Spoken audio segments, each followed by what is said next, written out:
The following video is not made for kids. Viewer discretion is advised. Hello to my subscribers, this is the TFangy coming to you with what will hopefully be a successful review, and today we're going to be taking a look at what is technically the second of three Transformers figures from the Legacy Generation 2 Toxitron collection that I purchased last year, and this is arguably the most interesting figure to be released in the Legacy Evolution Toxitron on Generation 2 collection, and it is Transformers Legacy Evolution Deluxe Class G2 Universe Toxitron Collection Autobot Laser Cycle. So, long story short, there were four Transformers action figures in the Generation 2 line known as the Laser Cycles. They were basically motorcycle versions of the Laser Rods, which the G2 laser version of Optimus Prime was the only truck. But two of the Laser Cycles ended up getting cancelled. One of them was a blue repaint of Road Rocket that was supposed to be a new figure of Soundwave. And then the second figure, which was supposed to be a white version of the black Laser Cycle named Road Pig, who we're getting an action figure of later this year as a Walmart exclusive, repainted from Legacy Evolution Crash Bar. And the white version of Road Pig was Laser Cycle Jazz. So this figure is based on a canceled action figure that was originally supposed to be a Generation 2 version of Jazz reimagined as a motorcycle instead of a Porsche that he's most famously known for. So that's made Transformers fans and collectors divided amongst this new figure that's just being called Laser Cycle because it's one of the Laser Cycles who actually is named Laser Cycle. Me personally, I'm not bothered by it because we've got Dinobot from Beast Wars, who arguably is one of the Dinobots across the Transformers franchise, so that's why I'm not too bothered with Laser Cycle's name being based on a group of Transformers characters, since that's something that isn't new. But one thing that a lot of Transformers fans and collectors have been divided on is if Laser Cycle's supposed to be a male or female Transformers character, since this is based off a canceled figure that was supposed to be Jazz. And the reason why this figure wasn't named Jazz is because we got a figure of Jazz in the Toxitron collection based on a canceled repaint of Generation 1 Jazz done in what I've seen multiple Transformers fans and collectors call Nacho Cheese Orange or Dorito Orange. But regardless, bringing focus back to this figure, a handful of Transformers collectors have decided to consider Laser Cycle a female Transformers character, since this is the fifth version of this mold that's been released, and every version of the mold that's been released so far has been a female Transformers character. This mold was originally used to make Legacy Year 1 Prime Arcee, which I use as my action figure on G1 Solus Prime.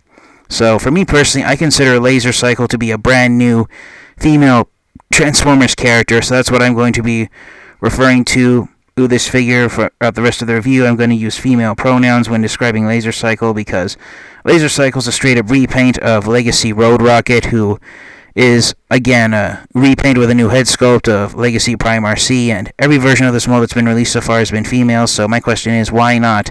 Why not make Laser Cycle a brand new female Transformers character? Because goodness knows as Transformers fans and collectors have been clamoring non-stop over the past several years to see more and more female Transformers characters get created. So yeah, let's get on to looking at Laser Cycle. There's some artwork of her in her vehicle mode of a motorcycle. There she is inside the box. Going here to this side of the box, you've got artwork of her face, and then the same image zoomed out showing her robot mode.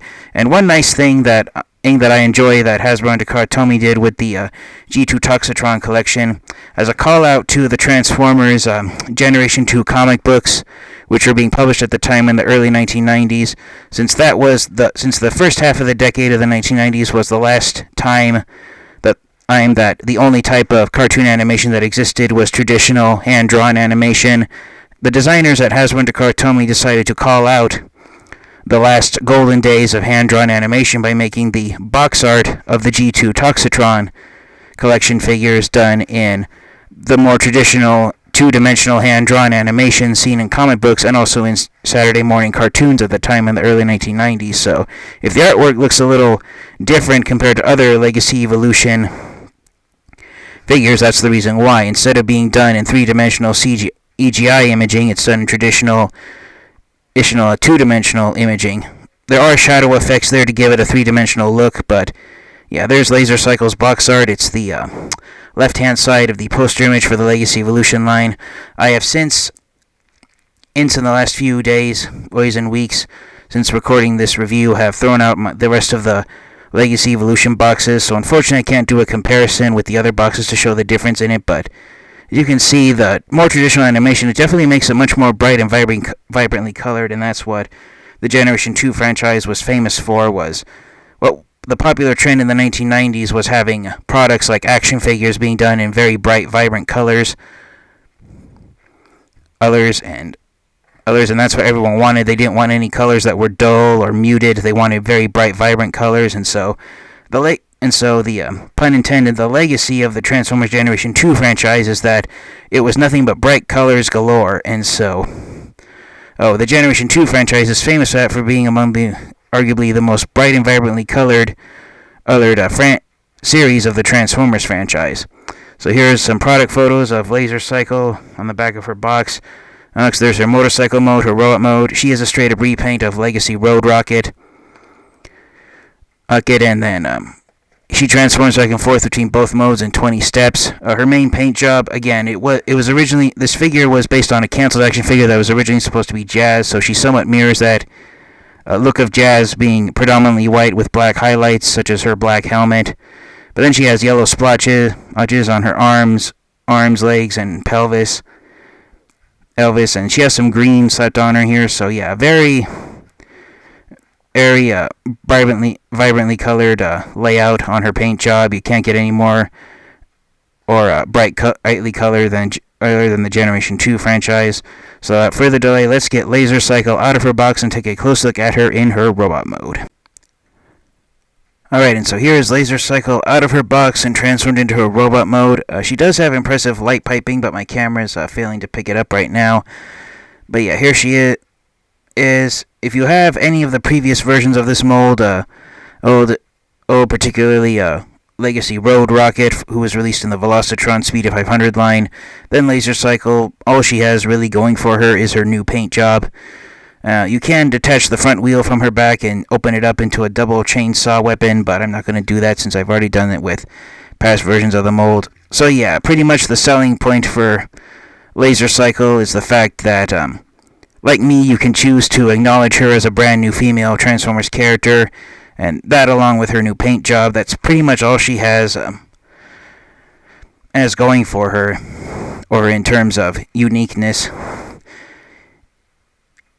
So for a size comparison, here she is with Legacy Prime Arcee, E, or as I call her, Solus Prime. Here she is next to the version of the mold that she's directly repainted from, which is Legacy Road Rocket, and then to have bringing out every version of this mold. Here also is Flamemore, who was, in my opinion, incorrectly released in the Transformers Shattered Glass line. And then here, a figure I reviewed a couple of weeks ago, we have Legacy Evolution Ariel, aka the young Elita 1 figure. Of all 5 versions of this mold, she's the most unique since she's the only one that has different sculpted arts to her. But yeah, they are all pretty impressive looking motorcycle Transformers.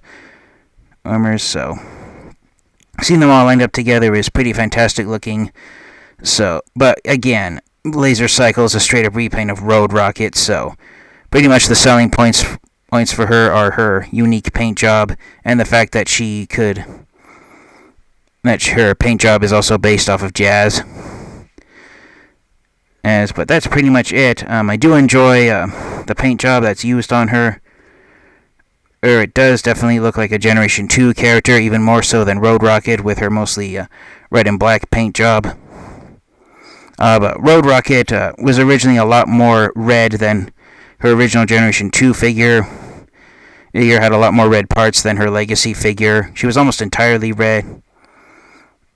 So I kind of wish they would have done more with Road Rocket like they did here with Ariel. I mean, Ariel's almost entirely pink and white, where the others others pretty much have black parts to them, but that's just me nitpicking on the mold.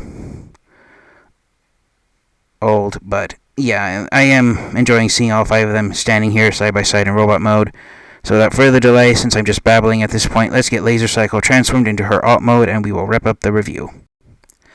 Alright, and so here is Laser Cycle in her motorcycle mode. Just a quick 360 around there. Again, the only selling point for her is her new paint job that distinguishes her from the other 5 uses of the mold. But as you can see, pretty impressive group of motorcycles, all 5 of them standing side by side with each other. Again, out of all 5 of them, Ariel's the one that's the most unique since she has a new front sculpted windshield. But overall, I'm really impressed with how Hasbro and Takara Tomy decided to use the canceled Jazz as figure and decided to release it as a brand new Transformers character named Laser Cycle. So yeah, pretty overall impressive look. There's 2 configurations you can use for the 2 arm saw weapons. I put Laser Cycle and Road Rocket in this configuration where you can put them on the sides, on the back. Although it is the more menacing method of posing it, so I might do that with Flame War instead. But yeah, thank you guys all so much for watching. This has been the TFN Geek, and until next time, you guys, this has been my look at Transformers Legacy Laser Cycle, and until next time, you guys, transform and roll out. Goodbye, everyone.